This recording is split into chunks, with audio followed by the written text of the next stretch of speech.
Arts तर माझा favourite आहे. आर्ट्समधली उत्तम करियर मी तुम्हाला सांगतो सगळ्यात आधी.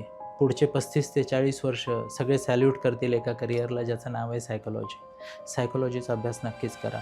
लॉमध्ये सध्या ना 20-22 प्रकारच्या अपॉर्च्युनिटी आलेल्या आहेत. कॉर्पोरेटर लॉयरची तर भरपूर चलती आहे. लॉ तुम्ही नक्कीच विचार करा. मास कॉम इकडे पण येतं, तिकडे पण येतं. तुमचं कम्युनिकेशन स्किल जास्त आहे.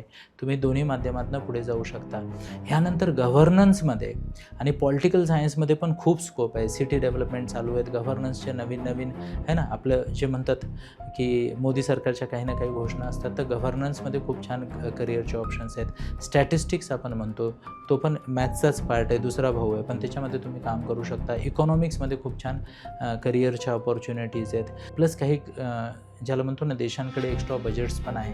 त्यामुळे हिस्ट्रीमध्ये पण काही चांगल्या अपॉर्च्युनिटीज आम्हाला दिसून येत आहेत. रिसर्च ज्याला आपण अँथ्रोपॉलॉजी म्हणतो, मनुष्याचं इव्होल्युशन कसं झालं, हिस्ट्रीचाच बाजूचा भाऊ आहे तो, त्याच्यामध्ये पण खूप सारे स्कोप आहेत. तर अशा खूप साऱ्या गोष्टी आहेत जिथे तुम्ही छान करू शकता.